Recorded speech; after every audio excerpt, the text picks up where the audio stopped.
Okay, so today we're going to talk about early medieval Europe. So for those of you in my class, which I imagine is the majority of people, sorry about that, my phone went off. For those of you in my class, Art History 1, you should have already watched the videos on Islamic art and architecture, and also the videos on the Byzantine era art and architecture. So one of the things about the way I organize this class is, although it's pretty much chronological, there are some things that are all happening at the same time.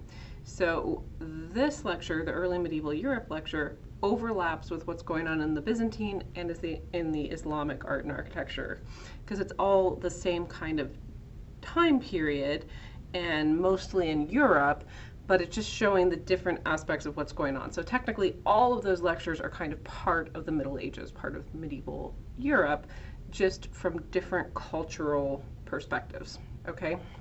So this is kind of the catch-all where I'm going to go through everything else, everything outside of the Byzantine and outside of Islamic art and architecture that's happening in Europe during the medieval period. Okay, so mostly further west. Okay, so in my seated class, this is where I put this slide up and have people tell me what they know about medieval Europe, what comes to mind when they think about medieval Europe. And usually lots of people say things like knights, right, jousting, knight tournaments, castles, kings and queens, that kind of thing. So I'm just going to tell you a little bit about this general period that we call medieval Europe, just to kind of lay some foundations. So between the year 500 and 1000, it's a very formative period in the art world in the West. Many of the patrons of the arts at this point are monks. So we've talked about monks a little bit. We're going to talk about them a lot more in this section. Okay, so they not only are bringing the gospel, that's the Christian religious texts basically, to non-Christian and largely illiterate people of the northwestern portion of the former Roman Empire. They're also bringing culture and books. So in a lot of ways, the monks are kind of the keepers of knowledge and the keepers of culture for a lot of groups of people at this time in Europe. And we'll get into all the books, but let's break down the history a little bit. So let's think about what early medieval art in Western Europe, what the kind of soup mix that makes this is. And so here's kind of our base. The classical heritage of Rome, of the Roman Empire, right, which was around for a very long time. You've seen all my lectures on Rome at this point, if you're in my class. So we have that. That's a huge influence, right? Then we have the non-Romans that were north of the Alps. Okay, and then we have this newish ingredient, Christianity, that's coming in that becomes very influential, and is where we get people like monks who end up kind of being the people who can write and read and control a lot of the culture and this kind of thing.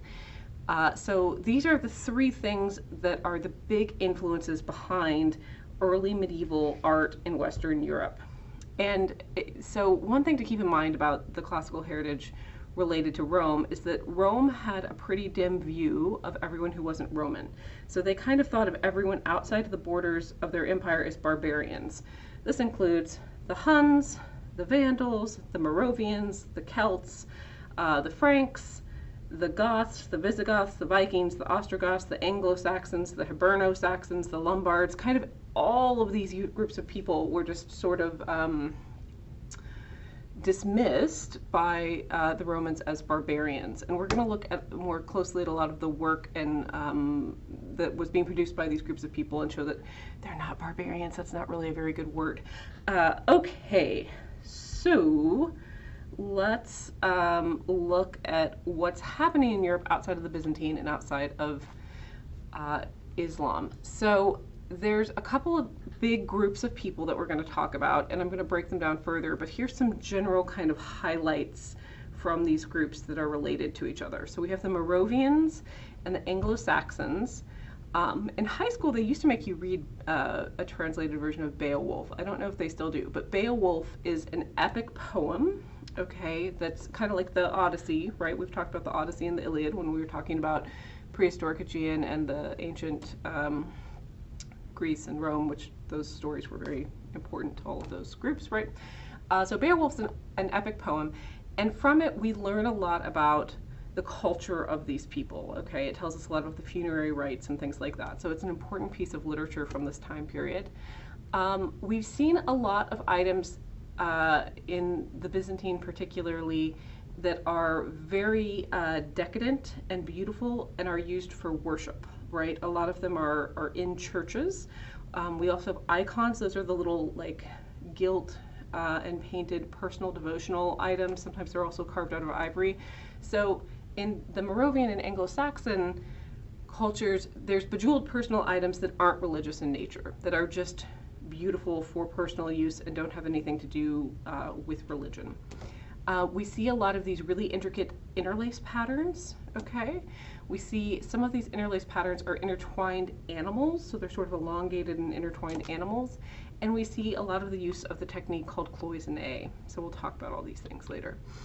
Another couple of groups, we have the Hiberno Saxons and the Carolinians. So this is particularly with the Hiberno Saxons, lots of Christian missionaries, lots of monasteries, illuminated manuscripts. Again, monks are the ones who are the scribes, who are writing all the text and also illuminating or illustrating them. We'll talk about Charlemagne, who's a really important figure in history, and we'll talk about the development of the Westwork on basilica churches, which kind of leads into our next section, which is the Romanesque. The Etonians, not to be confused with the Ottomans, who we talked about kind of at the end of the Byzantine lectures and also in the Islamic lectures. So more illuminated manuscripts here that have a lot of influence from Byzantine sources. We see a lot of ivory carving and ivory relief work, also an influence from the Byzantine. Bishop Bernward is kind of an important patron. So we see him creating a lot of these and commissioning a lot of these sculptural aspects, cultural objects. We also see the alternate support systems in naves and the development of galleries in churches, which all lead into the Romanesque. Okay, so let's start with the Morovians and the Anglo-Saxons. So we don't know the full scope of art and architecture from this period. What it has survived is mostly weapons and then things for personal adornment, like pendants, like belt buckles, like bracelets. And all of this stuff is gathered from burials. That's where we get pretty much all of the information we have about the Morovians. So we do know from looking at their artifacts that they kind of reject this idea of the naturalistic realism being the goal of art, which comes from classical sources, right, from the Greeks and the Romans, this idea of naturalism and making sculptures and things that look very realistic. That's rejected by this group of people. They don't think that's the goal of art. They're much more interested in abstraction. They're interested in abstraction as ornamentation, so abstract ornamentation becomes a big thing. And they're interested in personal objects that are well made with these intricate kind of workings and precious materials that work as kind of status symbols. So let's look at some examples. This lower right image is a pair of fibulae. Fibulae, not like bones, not like a fibula in your leg, but this is a clasp or brooch, and it would be used, so if you have something that's sort of like a robe and comes up here, it would be used to attach. Right? It's kind of like a really fancy safety pin. So I put this simpler one up above to kind of show you the mechanics of it. So it has a long pokey part that pins through and then is clasped in the upper kind of fancy part. So it's literally like a fancy clothespin. So these they've found lots of these from this time period, and they were kind of a standard element of wardrobes, but these really intricate bejeweled gold ones are sort of a status symbol as well, okay? So where are these things being found? They're being found in what's called a tumulus, T-U-M-U-L-U-S, and that's a burial mound, okay? So in the Morovian and also the Anglo-Saxon, to some extent, but not always, cultures, people were cremated, and then their ashes are put in a mound with their personal treasures, with their valuable items, which is why the things that we know about and have that were preserved are things like these jewelry items and bejeweled personal items and weapons, because those were the important things to that person. Kind of like when you think about going all the way back to the lecture on Egypt, when the mummies are buried with all these things that were important to them in the life, so that their ka, their soul, can have it in the afterlife. Sort of a similar idea. So the most valuable things being put with the person. And how do we know about this? How do we know that this is what their burial ceremonies were like? We know about this from that epic poem that I mentioned in my very brief overview of the history, which is Beowulf from the 7th century. So it's an Anglo-Saxon epic, and it tells us a lot about these funerary procedures. So the Morovians are named for a guy named Merovech, M-E-R-O-V-E-C-H. So he was their king who ruled most of what is now France. So to situate you, these are the people who are living in France. And they liked these kind of intricate designs. They also were fond of zoomorphic forms, which is animal, kind of abstracted animal forms in design. So if you look at these two, these fibulae, can you see any animals? There's a couple of animals depicted in here. In my class, I always pause and let people try to find them. So we have fish, there's a fish, okay? And then we also, so there's the fish right in the middle there. And then up at the top with the garnet eye, those are eagles. So we have fish and eagles represented here. And likely these are also birds or smaller eagle heads, all the points where you have garnets as eyes, okay? So, we have these zoomorphic forms, these animal forms, but they're so integrated, sometimes it's hard to see that they're there because they become really part of the patterning. And so a lot of this stuff comes from a particular burial. This is the Sutton Who Ship burial. So in 1939 in Suffolk, in Suffolk, England, I'm sorry, I don't know where my brain went. In Suffolk, England, archaeologists uncover a ship in a burial mound at Sutton Hoo near the sea. So they find this whole ship was buried. And it's really interesting. It's the full ship, but they can tell by looking at it that it was never set out to sea, so it was perhaps made for this ceremonial purpose of being buried. Inside there are many, many treasures. Here are some of the things that were found inside this burial. So we have this helmet, we have bunches and bunches of coins, we have some clasps and bracelets. We have a purse top with cloisonne, gold, glass, and garnet. 40 gold coins. The thought was that was to pay the oarsmen to cross the Sea of the Dead, like you needed ferry money for the person to cross the sea.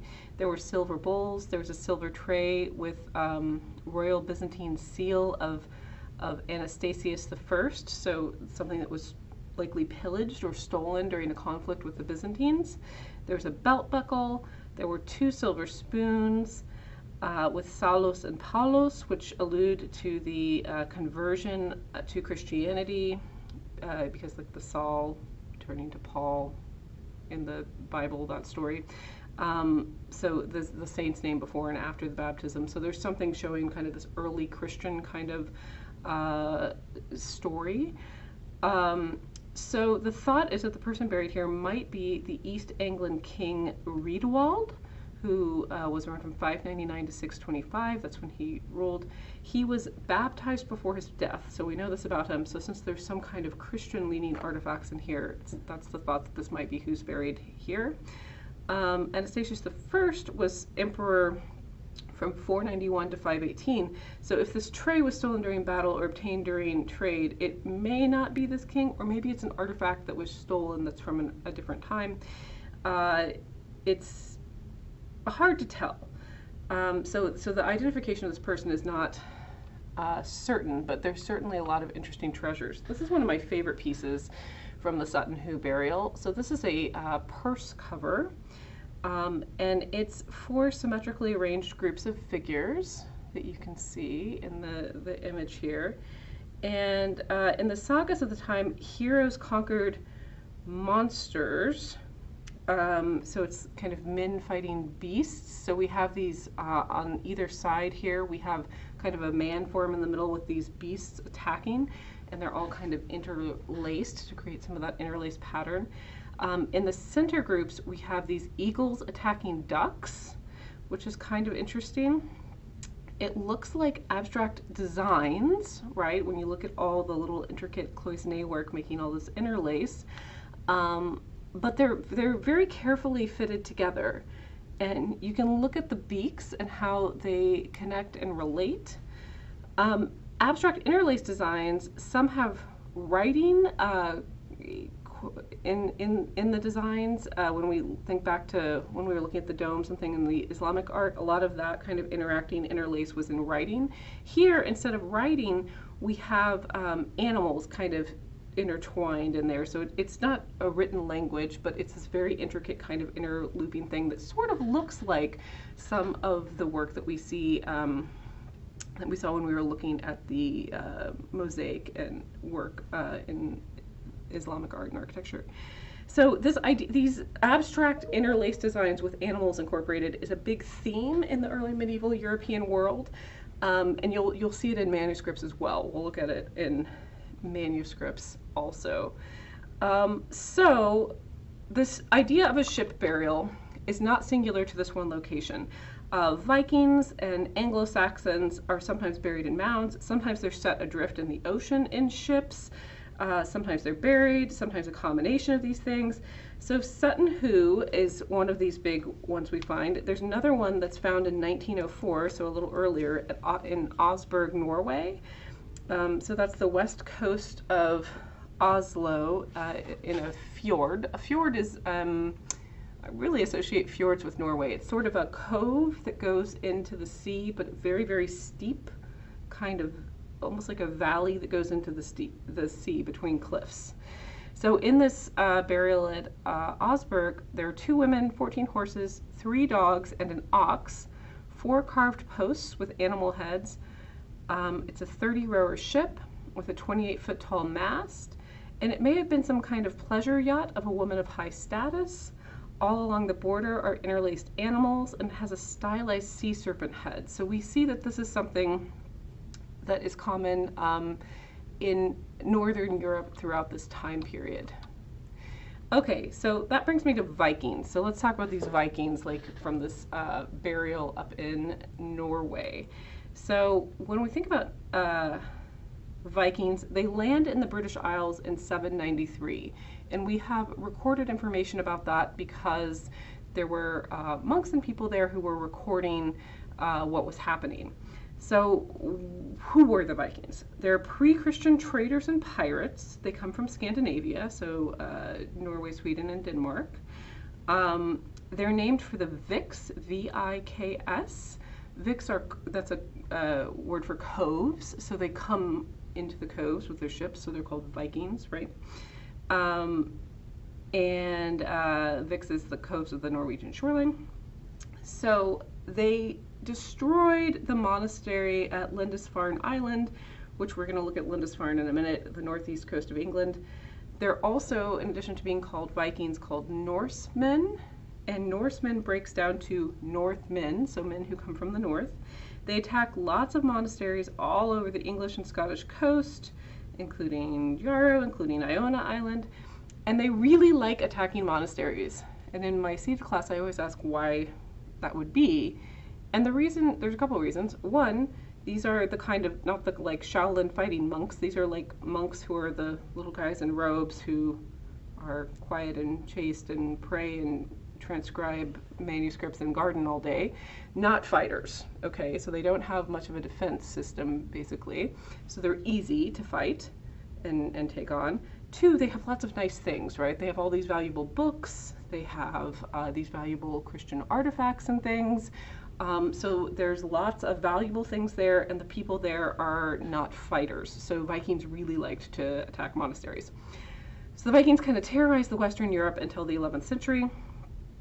And beyond, they also go to Ireland, Iceland, Greenland, Newfoundland, all the way over in Canada, and also Russia. So the Vikings are kind of all over the place in the north, but they really like the monasteries in England, Scotland, and Ireland. Okay.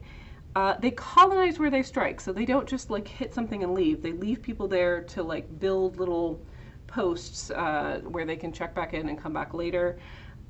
They were very organized. They weren't just brutes. They had colonies in Ireland, England, France, in the Baltics, and in Russia. Normandy, for example, the northern part of France, is called Normandy from the word Norseman, that then becomes the word Normans. So we have the Normans are the people who rule France. Those people are descended from the Vikings. We'll talk about a Norman duke who sailed across the English Channel and became a ruler of the Anglo-Saxons later. Spoiler alert, it's William the Conqueror. Okay, so by the 11th century, some of the Vikings had become Christian, and they developed their own kind of architecture related to churches. So there's a stave church in Ernest, Norway. This is what a stave church looks like. I think they're kind of beautiful and amazing. Stave, S-T-A-V-E, is a wedge-shaped timber that's used as a vertical support. And so the way that they build these things is very similar to how they build their ships, but upside down. So the interior kind of almost looks like a ship, and they're built out of wood like their ships. They're adorned with these kind of interlaced pattern, kind of wood decorative elements that come off the edges that sometimes look kind of like serpents or something. And that's just like their ships, right? So we see this type of architecture coming from Christianized Vikings. Okay, let's talk about another group of people, the Hiberno Saxons. So these are the people who are living in what is now Ireland at the time. Hibernia was the Roman name for Ireland, so that's where that name comes from.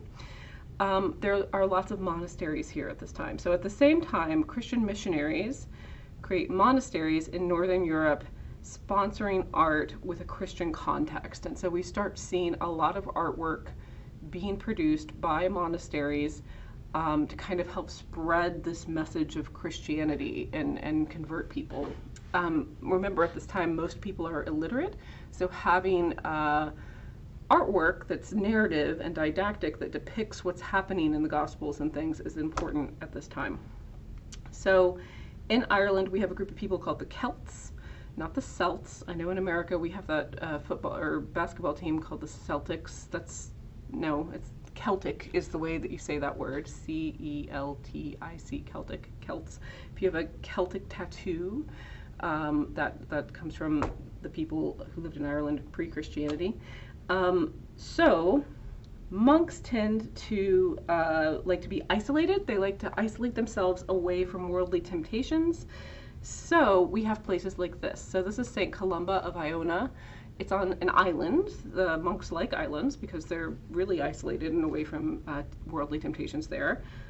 It also makes them easier to pick off by the Vikings because they're isolated, so people can't come help them as readily. So the most famous Irish monk is St. Columba.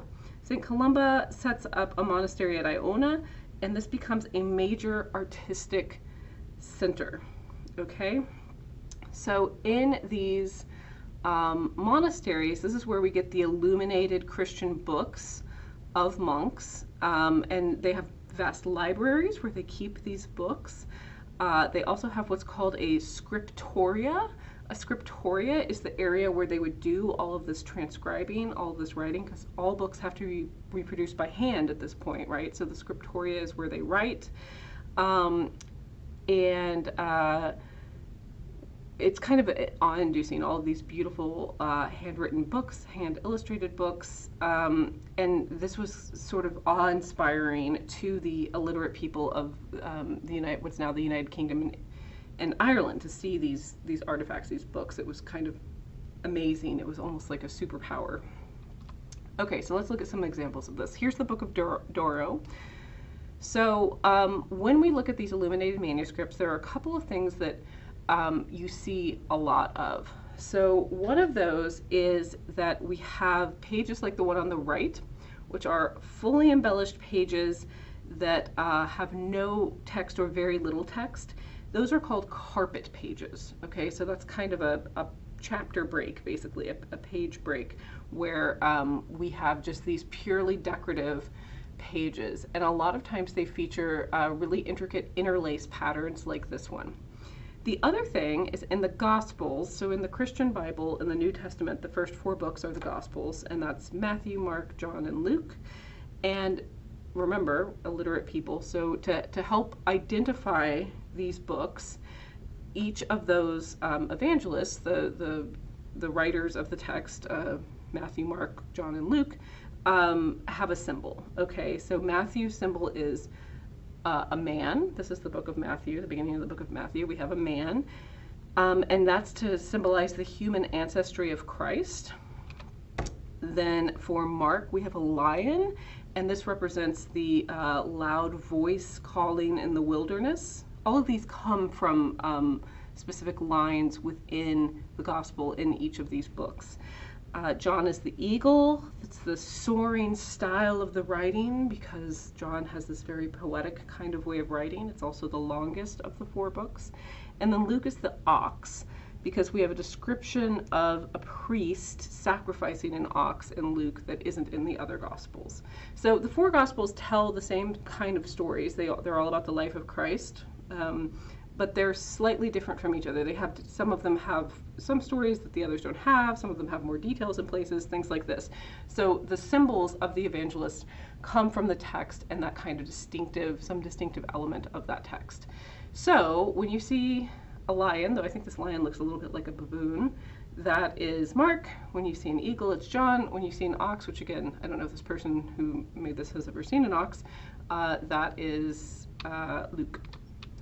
Okay, so Old and New Testament together is the Bible, right? You have the whole thing, the Old Testament and the New Testament, and that is always written in Greek, okay? Until 420, when St. Jerome, this is St. Jerome, produced the Vulgate Bible, okay? So Latin is the common tongue outside of the Byzantine Empire at this time, so most people speak Latin. The people who can read, are illiterate, read Latin, okay? So St. Jerome has this idea to produce holy texts in the language that most people speak. This is considered crazy and kind of blasphemous, so because it's the common tongue and spoken by common people, it's considered vulgar, okay? And so that's why this is called the Vulgate Bible, because it's written in the vulgar common tongue. Before the 15th century invention of the printing press by our buddy Gutenberg, all books are handwritten. If you look at the word manuscript and break it down, manu, man, hand, script, writing. Handwritten is what manuscript literally means in Latin. So St. Jerome comes along and says, hey, if we want more people to have access to this knowledge, to the Word of God, so that we can convert them and whatever, maybe we should write it in the language they actually speak. And that's considered very crazy and almost blasphemous for a while, and then people come around and they're like, oh, actually, maybe that's a pretty good idea. Okay, so let's talk about the kinds of books that are being made in this period. So, keeping in mind the manuscript, handwritten aspect of all these books, there are 46 books in the Old Testament. There are 27 books in the New Testament. That's a lot of writing to do by hand. Think about a Bible, if you've ever seen or held a Bible, maybe just in the nightstand at hotels. Often there's a Bible. Think of how thin that paper is and how teeny tiny all those letters are. Imagine handwriting every copy of that was going to every single person in Europe. Crazy, right? Kind of impossible. So separate volumes are created that have different parts of holy text that can be used so that they could be just more widely copied and distributed instead of making copies of the entire thing, because that's very tedious and would be very expensive, right?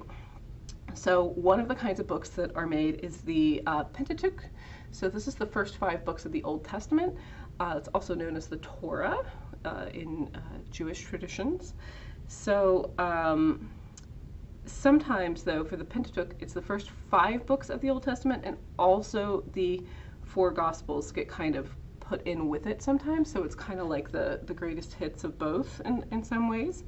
Another thing that's created are lectionaries. These are books that are used for sermons, so like priests would have these. So they have kind of a sampler, like a variety of popular biblical texts and passages from all over the Bible that are often used in sermons, kind of like a Cliff's Notes almost. Then there's breviaries. So these are texts that are required for monks' daily recitations. So monks have certain things they have to say and do every day in their monk lives. And so these were books that were made specifically for monks so that they could do their reciting and their praying throughout the day. Then there's sacramentaries. So these are prayers, not Bible verses, but the specific prayers that are used by priests in Mass. Mass is the Catholic Church service. Okay. Then there's benedictionals. These are the bishop's blessings. So in the Catholic Church, you have your priests and people, but then higher up you have bishops. They wear red. Oh no, that's cardinals wear reds. Cardinals are above bishops. So you have priests, bishops, cardinals. So bishops are a little higher up in the hierarchy of the Catholic Church, and they have special blessings that just they get to do. So the benedictionals are blessings that bishops use. And then the one that I think is the most interesting is the Book of Hours. So this is a collection of prayers and passages for churchgoers to use at home for different times of the day. So I think that's kind of interesting because it's a holy book that's specifically being made not for the clergy, the people who are like priests and work in the church, but for the regular people at home, the ones who can read. So it tends to be the wealthier people and nobility and things like that. But I also think it's interesting the way it's organized. So it has prayers and then Bible passages to use at home, and they're set up so you use them at different times of the day, which reminds me of Islam, because you pray 5 times a day and have specific things based on the time of the day that you do. So it's this interesting kind of connection between these two religious practices at this time period. Okay, then you have passionals. These are compilations of hagiographies. Hagiography is one of my favorite words. A hagiography is a biography of a saint. So passionals are collections of the life stories, the biographies of saints, okay? And there's different ones have different saints in them. And then there's some secular books that are also produced by monks, because like I said, monks are kind of the only ones doing this. They're the ones with the scriptoriums who are copying all these books. And those are books that are related to science, related to history, some of the classics of the Greco-Roman literature, but they tend not to be as illustrated or illuminated. They tend not to have as many illustrations as the sacred texts. That kind of adornment was really left to religious texts. So, illuminated manuscripts are produced by monks, and this becomes a new art form. It's very distinct from most of the things that we've seen, and some of the best examples are carpet pages. So here's Lindisfarne. This is somewhere that the Vikings sacked repeatedly and really liked to attack. It's pretty beautiful. It's pretty interesting looking. So let's look at some examples of the text produced there. So we have these gorgeous carpet pages, like this one. Look at all this interlace work. So here is an image of a carpet page, and I've just zoomed in on this one little aspect of it. So look at all that interlace, and notice the animal heads that are interwoven into this interlace pattern. So you can see the influence from the Morovians and Anglo-Saxons in this kind of patterning, abstract zoomorphic interlace patterns. Does anyone have a Celtic knot tattoo? I always ask my class this. I have one on the back of my neck that I got when I was like 18. So usually, though in recent years there's fewer people who have Celtic knot tattoos, I've noticed, so maybe it's kind of going out of style. Used to be like a third of the class would raise their hand like, yeah, I've got a Celtic knot tattoo. Or a Celtic cross. Celtic crosses are very popular tattoos when I was younger. So if you think about your tattoo and look at this line work done 1,300 years ago, you can see the kind of lasting impact of this kind of design work because it was so intricate and so interesting looking. Here's another carpet page from the Lindisfarne Gospel. So this is a beautiful cross carpet page. And just look at that detail when you zoom in, all those little intricate things, all of this done completely by hand. So that is something happening at this time.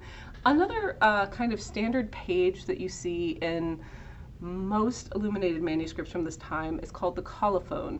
So this is an inscription usually on the last page of the manuscript, And it's kind of like a dedication page in a book, except it's at the end, not the beginning. In the beginning of most books, you see a little dedication. A lot of times authors will dedicate a novel to their parents or their kids or their spouse or their whoever. So this is kind of like that, but it's at the end of the manuscript. And oftentimes it says who commissioned it, so who was the patron who paid for it to be produced, where it was made, who the scribe was, and sometimes if it's a different person, who the artist was. And oftentimes it'll also say it's dedicated to God, but also sometimes a specific saint or something. So it's kind of interesting. So we get some information about the people who made these things from the Colophone pages. So Eadfrith, who's the bishop of Lindisfarne, wrote these Gospels. This is what it says on this Colophone. For God and Saint Cuthbert, whose relics had been interned at Lindisfarne Church. Cuthbert is the patron saint of Northumbria. Excuse me, and he was a contemporary of Eadfrith, so they may have actually known each other and been friends or acquaintances. Okay, let's look at probably the most famous illuminated manuscript, I would say. If you have heard of one, you've probably heard of this one, and that's the Book of Kells. You can see this at Trinity College in Dublin, Ireland. If you ever go to Dublin, I went and viewed it when I was there. It's pretty breathtaking. It's kind of an amazing piece of artwork. And it's named for an abbey. Abbey is to nuns as monastery is to monks. So it's named for this abbey that once owned it, and it was called the chief relic of the Western world at that time.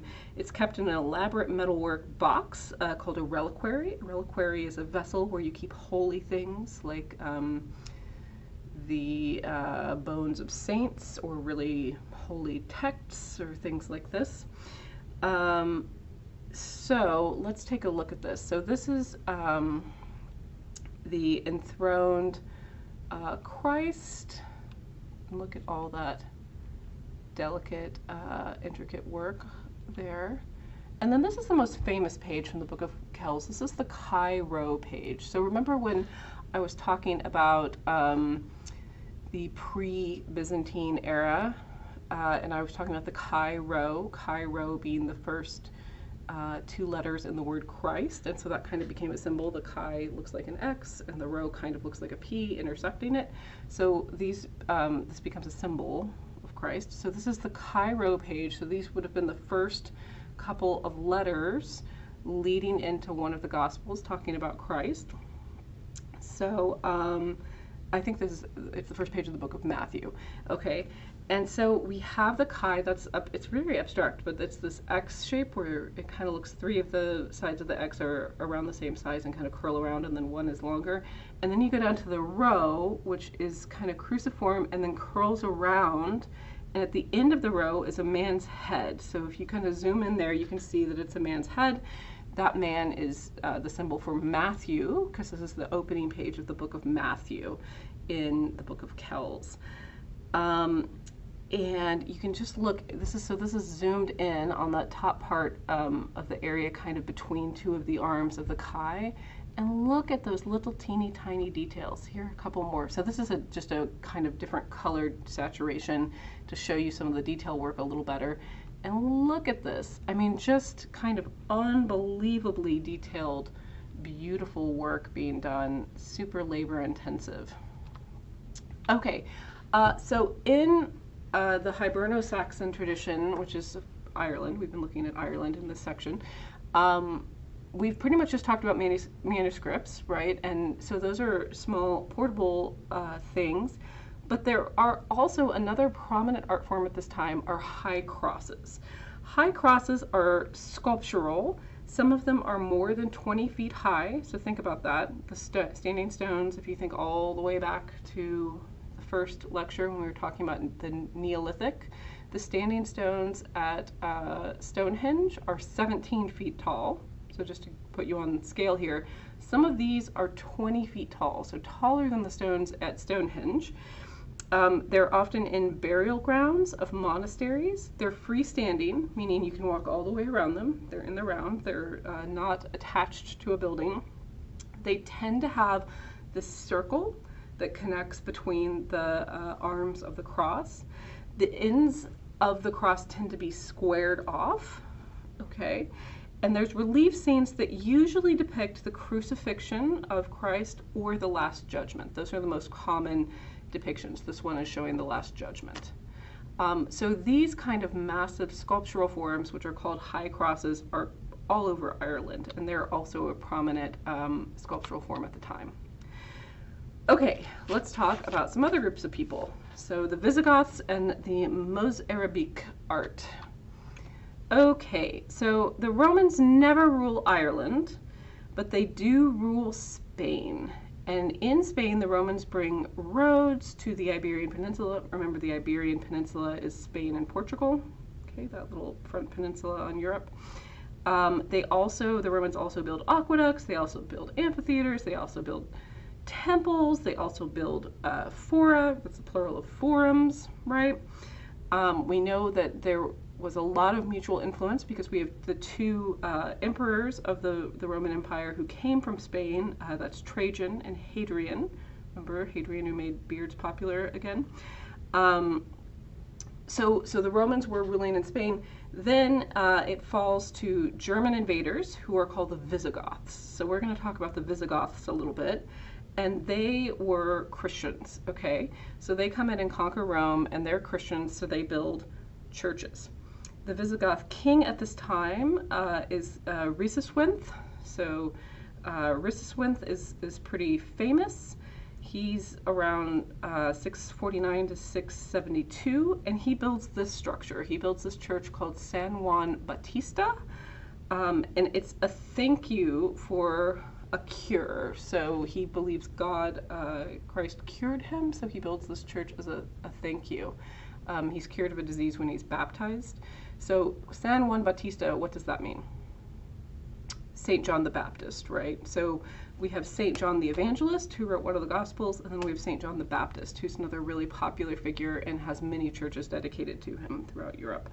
So this is the basilica form that we see from the Romans that was used in administrative buildings that then becomes kind of the standard for church construction because our pal Constantine had St. Peter's, old St. Peter's, built in this basilica form. We'll talk about that in the pre-Byzantine section.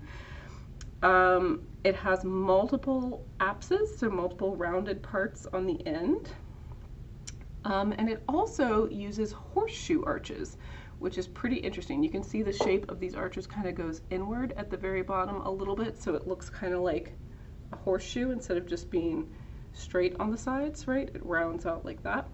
And that is associated with Islamic architecture that was built in Spain by the Umayyad Caliphate, right? We talked about that in the Islamic art. So we see this influence here.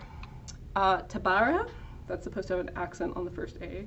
I apologize, my computer doesn't, it eats accents sometimes. So Islamic forces overtake Spain, but the northmost point stays Christian. And so this area is called Mozarabic, which is Christians living in an Arabic Islamic territory, okay? And so we see a lot of Islamic style glazed tile walls, we see horseshoe arches, we see a lot of these elements that come from the influence of Islamic art and architecture coming into Christian buildings at this time in this area, because that's the culture at large that they're living in. So it's a lot of interesting combinations of influences. So we know a lot about this time period from a guy, he's a monk, his name is Beatus, and he wrote a book that was very popular called Commentary on the Apocalypse. It was very influential, it was widely copied. And in this book, he's talking about living in an Islamic state as a Christian, basically, and that it was unnerving for him, right? This is the earliest known depiction of a scriptorium, which is a writing studio, so let's look a little closer. So this is monk Beatus's Commentary on the Apocalypse. This is one of the illustrations. So this, you can see, is this church at Tabarra. And so inside, on the shorter part of the building there, we have two people working. It's probably a scribe and an artist working on manuscripts. And so we have a note in this book by Beatus that tells us that Emertarius was the painter of the manuscript. So here we know the name of the writer, and we also know the name of the artist. And it's thought that this is a depiction of the two of them working on this together. And we know this because in the margins, the master painter wrote something, "May he be crowned with Christ." It's thought the painter wrote it. It could have been that Beatus was writing that as sort of a thank you to this artist for illuminating his text. Okay. Another interesting person from this time was Ende. So she's a nun who was a famous manuscript painter. I try to bring in women who were influential creators throughout older parts of art history because we just don't hear very much about them. That doesn't mean they didn't exist, they did.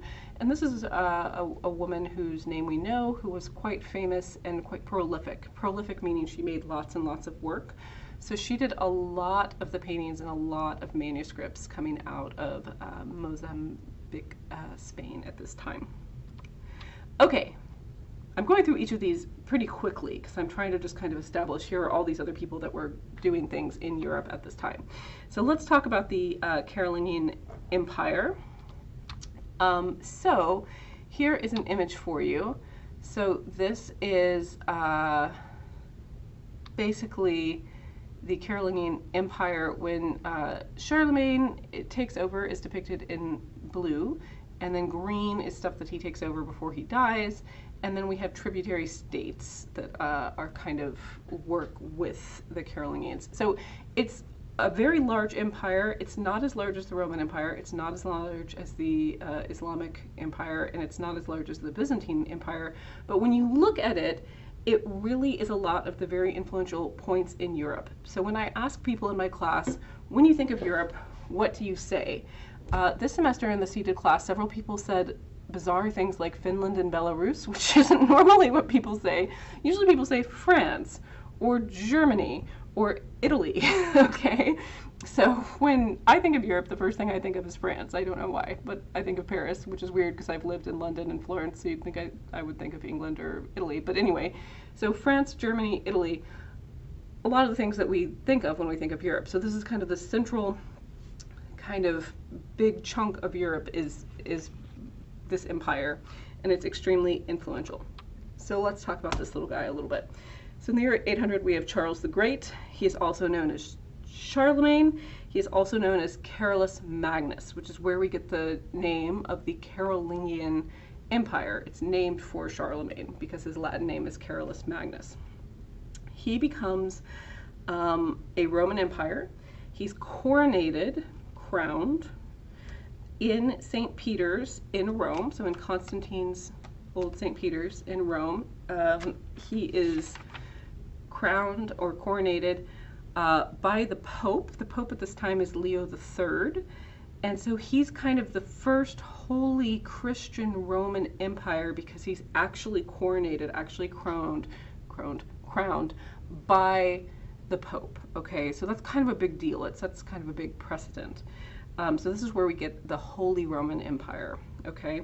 His Latin name, like I said, Carolus Magnus, is where we get Carolingian, which is the empire that he's the head of.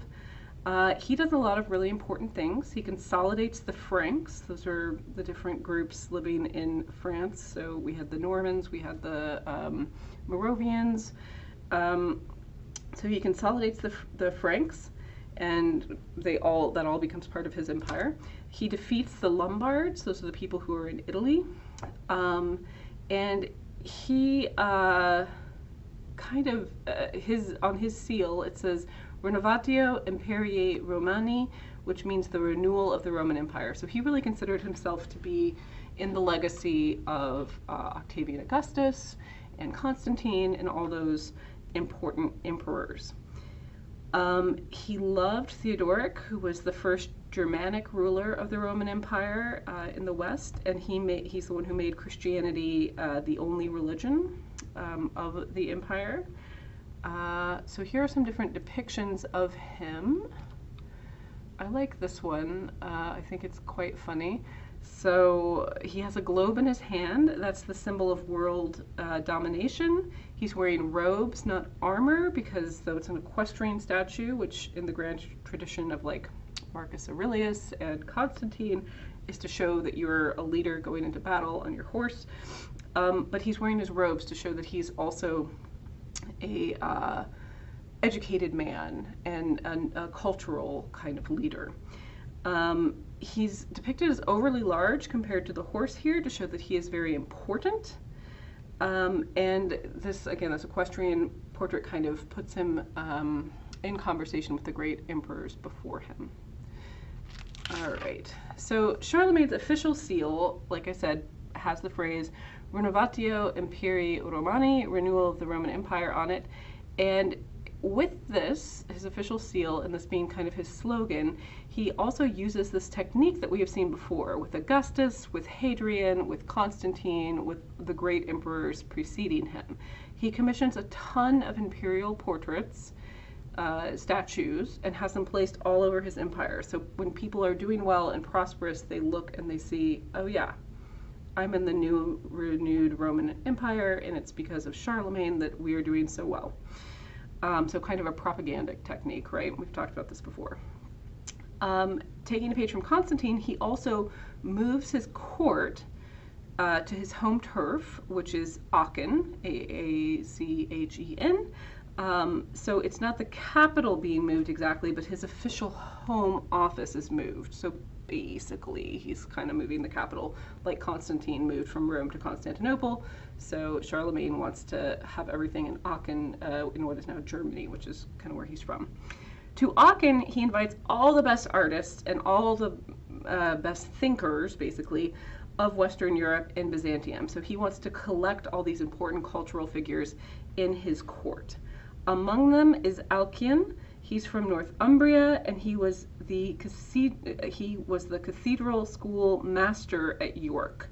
So Alcuin brings all of that Anglo-Saxon scholarship with him to court, all that knowledge of design and manuscripts and architecture. And a lot of this information we know from a guy named Einhard,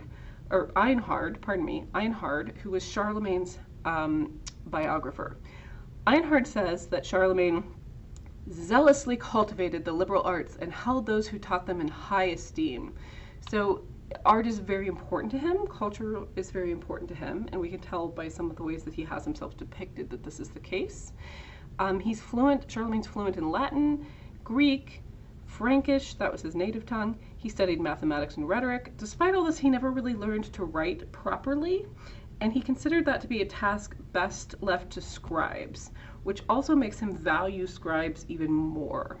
So one of Charlemagne's biggest projects was recovering the original text of the Bible. So Alcuin of York's revision, prepared at the monastery at Tours, France, becomes the standard for what is considered the text of the Bible. Another project that he devoted himself to was the Caroline Minuscule. So this was an easier to read version of the Bible. It was broken down, remember we have, because of St. Jerome, the Vulgate Bible, which is written in Latin. So the Caroline Minuscule is made to be an even easier, more accessible version of the Latin Bible, so that more common people who spoke the common tongue could read it or understand it when it was read to them. Charlemagne also had classical texts restored and copied. So classical meaning from the ancient Greek and ancient Roman sources.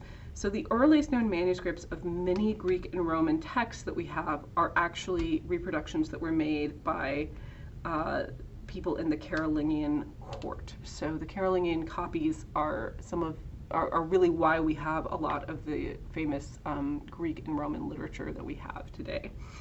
I can't really overstate how important Charlemagne's scribes are to the history of literature, because we would have lost most of the classical texts without them. So Charlemagne's very important from an artistic standpoint and a cultural history standpoint, but he's also really, really important to classical literature and rhetoric.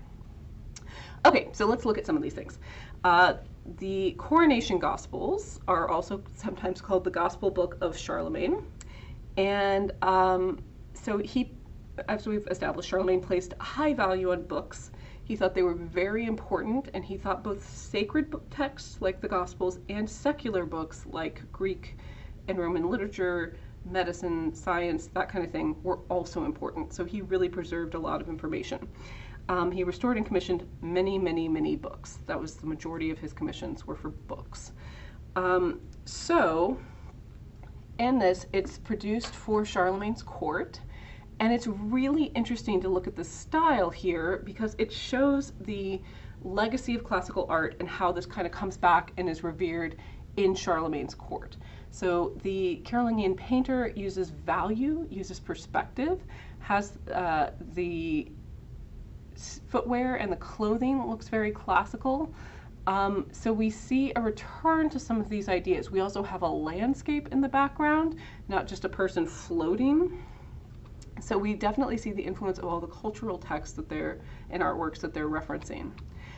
This is another image that comes from the Charlemagne's court. So this is from the Gottesgall lectionary, and this is the earliest manuscript produced under Charlemagne, and you can see the influence of the Hiberno Saxon scribes that he brought over. You can see those interlace patterns in the border.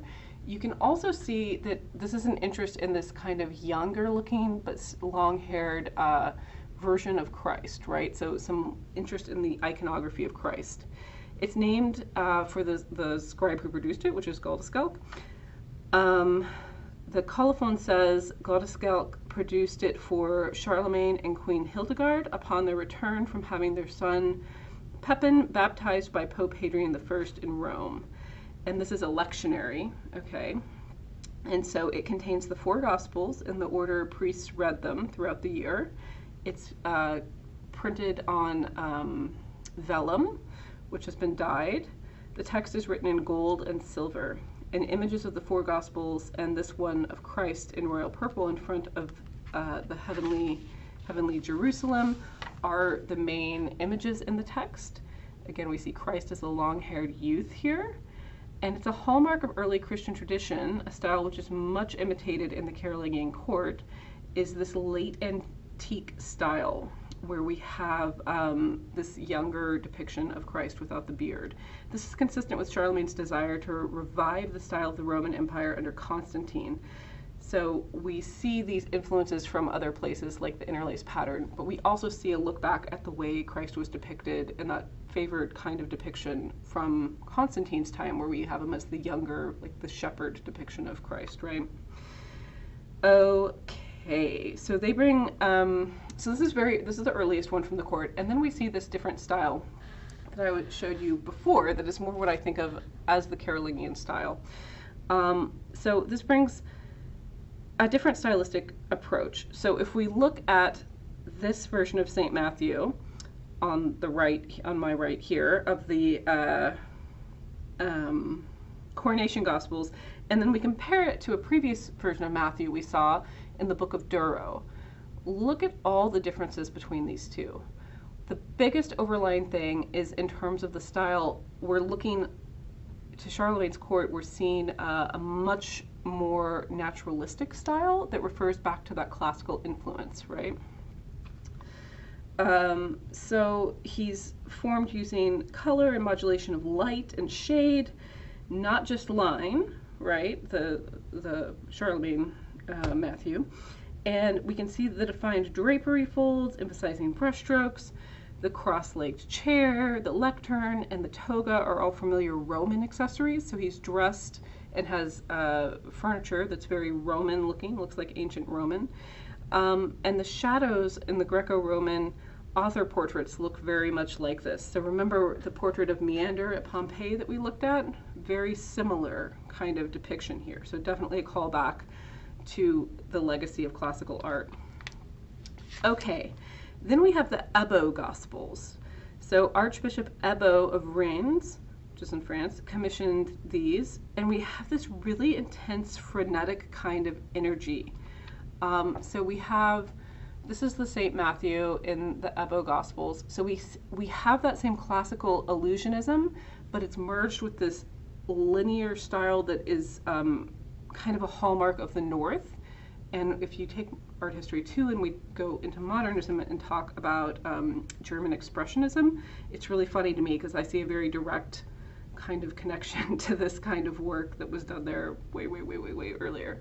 So very frenetic, seems to vibrate, seems to be kind of alive. So this is another really interesting thing if we compare these two. So you can see that the pose is basically the same. They both have a landscape. They both shop at the same store. They have very similar furniture. And they both have their inkwell, which is kind of made out of a horn, and they have their stylus and are writing. Instead of the halo, though, on the Evo Gospel, it almost looks like Matthew's hair is on fire. It has all this wild energy. So you have this very expressive, very vibrant kind of brushwork on the left that you don't see on the right. So it's this really interesting kind of mashup of things that are going on at the time. Okay, so now we're going to talk about architecture under Charlemagne. So all the way to the right here, we have the Palatine Chapel, of Aachen. So Charlemagne encourages the use of Roman building techniques, particularly that come from Rome and Ravenna. Einhard, who was his biographer, was who Charlemagne puts in charge of the construction of the church at Aachen.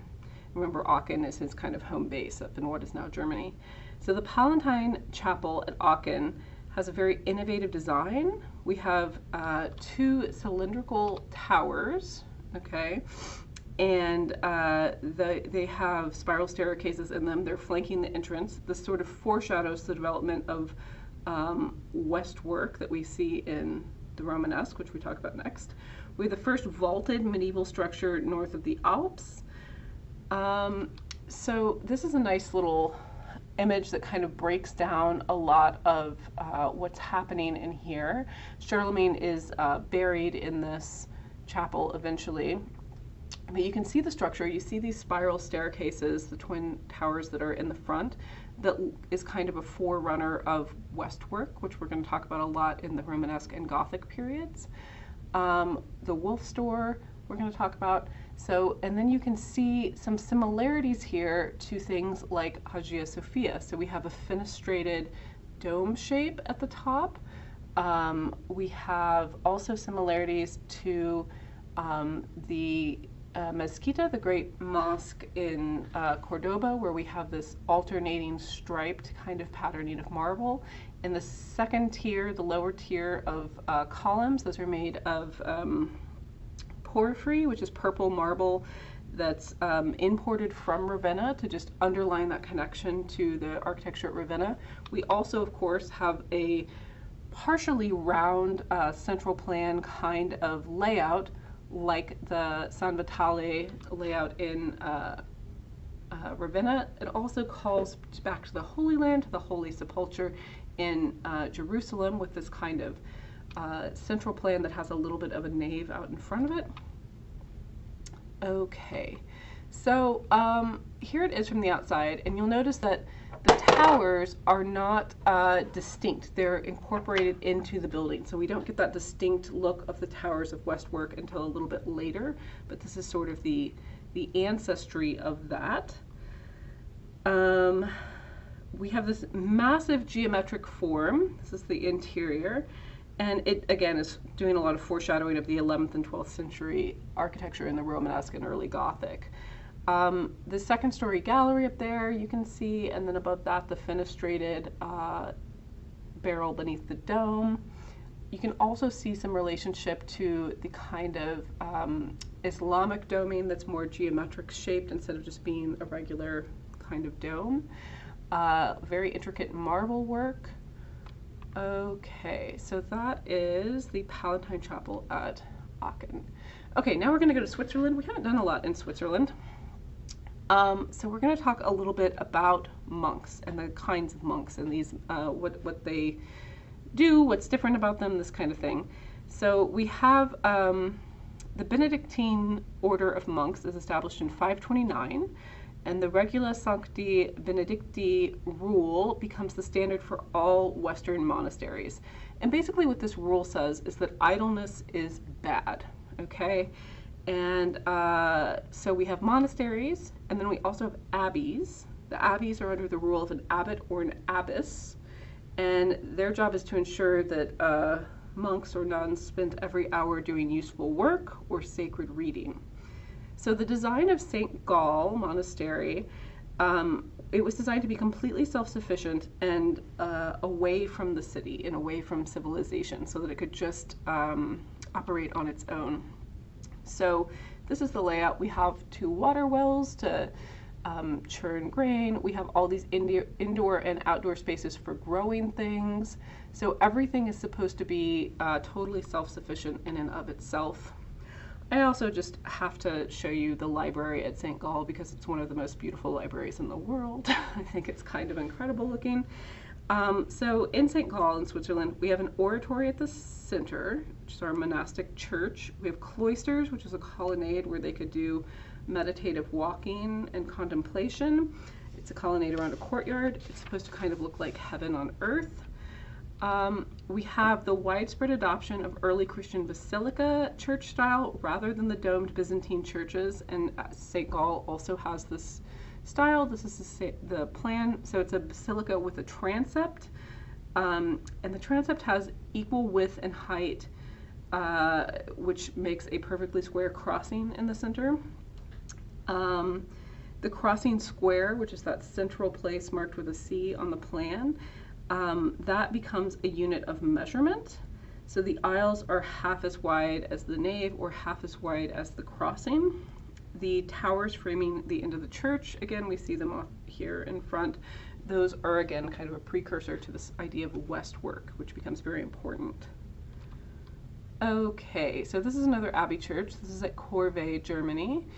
And here again, we see the west end is incorporating towers, and this kind of looks like a proper Romanesque westwork. It's really kind of leaning into what the facades of churches are going to look like in the Romanesque period. It's kind of a monumental scale facade. We have the westwork, that's the towers. We have the castellum, which is the Latin for castle or fortress, so it has this kind of fortified look about it. And the turris, or the tower, which is on either side of the westwork. Okay, now we're going to talk about the Etonians. This is running a little long, I apologize. This is the last group of people we're going to talk about. So Charlemagne dies in 814 after he's ruled for 46 years, so he has quite a long reign and has a lot of impact. The son of Charlemagne is Louis the Pious. He succeeds him, but he dies in 846. Charles the Bald and Lothair and Louis the German all divide the empire, which, when we have seen in the past, divided empires don't generally do super well. So France, Germany, and the region from the Netherlands and Belgium to Rome are how they divide it up. This decision weakens the Carolingian Empire, no duh. We've been through a lot of history at this point in this class. We understand how that works. And so it eventually falls. It's then consolidated under the rule of one Saxon line of German emperors, and those are the Etonians, okay? So we have Otto, he's crowned by the Pope, so again, that kind of legacy of the Holy Roman Emperor being crowned by the Pope. He's crowned by the Pope in 962. And this cements the ties with Italy and the papacy and with the Byzantines, because they see this as a positive kind of, it's kind of like if you get coronated by the Pope, it's like getting stamped okay by the Christians of Europe, which is helpful because that's a lot of the population at this point. The architecture follows a lot of Carolingian standards, but introduces some new stuff too. So let's look here in Genrode, Germany. This is St. Cyriacus, okay? And so this is a kind of structure that's going to become very, very familiar as we move forward. So it's built between 961 and 973. You can see the exterior. And then on the interior, one of the important things that's introduced at this time is this alternating support system. So you see there's a column, then there's a pier, then there's a column. That's the alternating support system.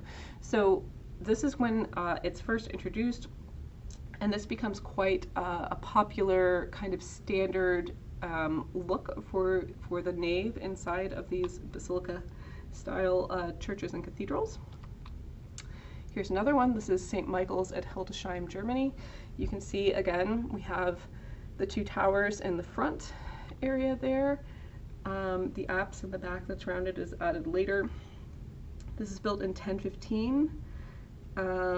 And so we have Bishop Bernward. He's the patron of a lot of Etonian art and architecture. And he wants his church, his area, to become a kind of center of learning. He himself was an artist, so Bishop Bernward was a bronze caster and craftsman. And so St. Michael's has a double transept plan. It has 6 total towers, so it's pretty elaborate. The crossing squares are the basis for the nave dimension. So again, looking back at where the transept and the nave cross, and that becoming the dimension that everything is based on, which is kind of a Roman idea, having standardized measurements that are continuous throughout, or a Greek idea rather, apologies. It also has an alternating support system, and there's lots of sculpture and painting done here.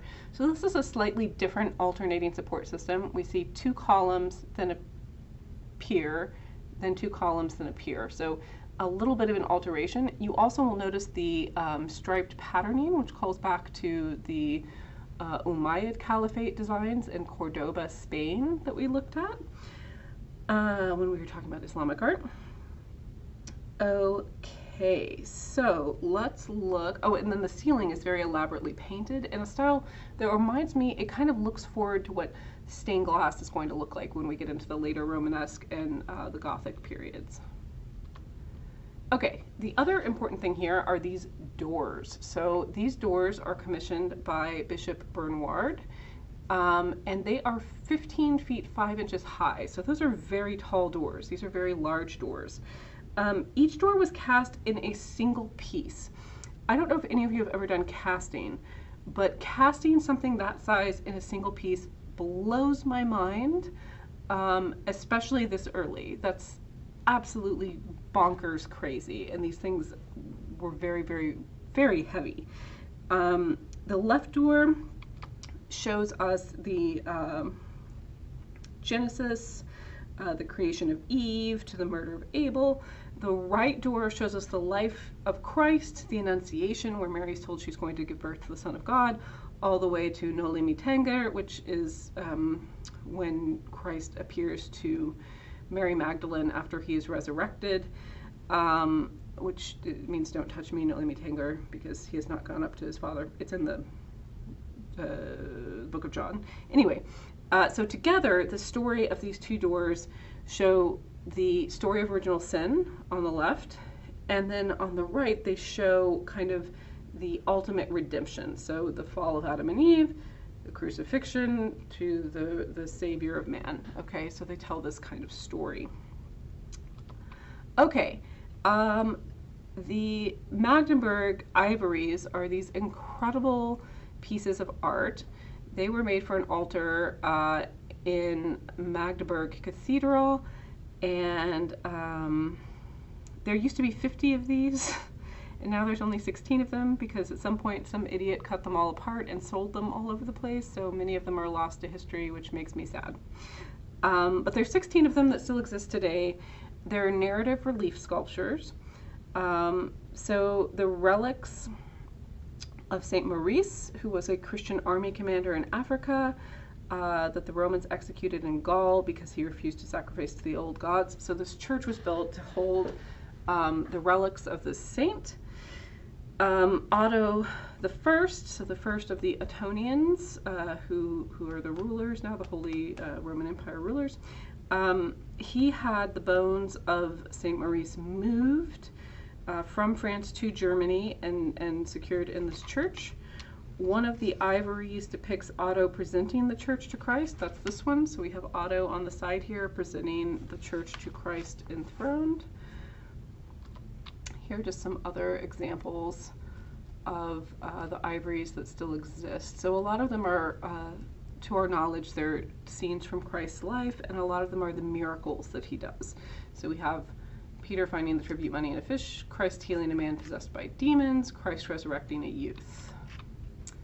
Okay, so Otto II marries Theophanu, and she is a Byzantine princess. So this secures an important alliance, and they were married by the Pope in Rome. So again, this kind of idea of getting the seal of the papacy to kind of make you seem very legitimate, basically, and win people over. Otto II's dad, was married to Adelaide, who was the widow of the king of the Lombards in Italy, and that's how he was able to extend his empire south of the Alps by marrying her and kind of taking over that kingdom. So then his son marries this Byzantine princess and makes another strong alliance. Otto II dies 10 years after his marriage. His son Otto III is only 3 when he becomes the king, when he becomes the emperor. But it's Theophanu who rules as regent, because her son's only 3 years old. So she's basically the ruler of the empire at this point. When she dies in 991, Adelaide becomes the regent. So that's the grandmother of Otto III. Okay. And so both Adelaide and Theophanu influence art and architecture. Theophanu, who's depicted here, has a lot of churches redone. This is an example. She commissioned this westwork. She wanted to have impactful towers on the front of this church in Cologne, Germany. So that's one of her many influences as a patron. I'm almost done, I promise. This is the Giro crucifix, commissioned by Archbishop Giro, which is why we call it that. It's at Cologne Cathedral, which is a favorite cathedral of mine. We'll talk about it when we get into the Romanesque. So this is 6 feet 2 inches, just the figure is 6 feet 2 inches, not counting the cross. It's a freestanding sculpture, so it could be displayed off the wall on its own. This idea of freestanding sculpture becomes a thing again at this period. This is more similar to the Byzantine suffering version of Christ than the youthful Carolingian under Charlemagne, the kind of youthful version of Christ that we see quite a lot. This is very emotional, and we see that tendency. This is the Gospel book of Otto III, so he's the one who became king when he was only 3 years old. And here we see some of the illustrations of it. This is a depiction from this Gospel of Otto III enthroned. So there he is on his throne, and he has clergy and barons on either side. So on one side we have the clergy with the Bible, on the other side we have the barons with their weapons. So this shows the marriage of church and state under his reign. Okay. He also has a globe in his hand, showing that he's the ruler of all. Otto III moves the court to Rome. He dies very young. He's only 21 when he dies, and he is actually buried at the chapel in Aachen, like Charlemagne. Okay. So this is from the lectionary of Henry II. Henry II is who succeeds Otto III. His book is most noteworthy art of his rule is this very beautiful lectionary that he commissions. It has these really rich gold backgrounds, but also have elements of landscape. So it's this interesting kind of return from the Carolingian ideas of more naturalism. This is kind of pushing back into this more Byzantine view of things that are gold and more flat. So we see this kind of return.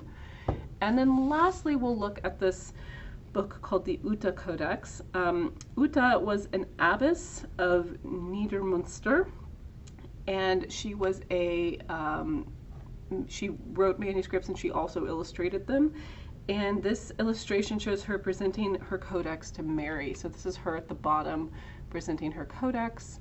I think it's really lovely line work, and we can see this return to abstraction, and you'll notice that we don't see the interweaving patterns and things like this. So this is kind of the Etonian style that we're moving into. And I will end there because I just love this little depiction of Uta presenting her illustrated work to the Virgin Mary.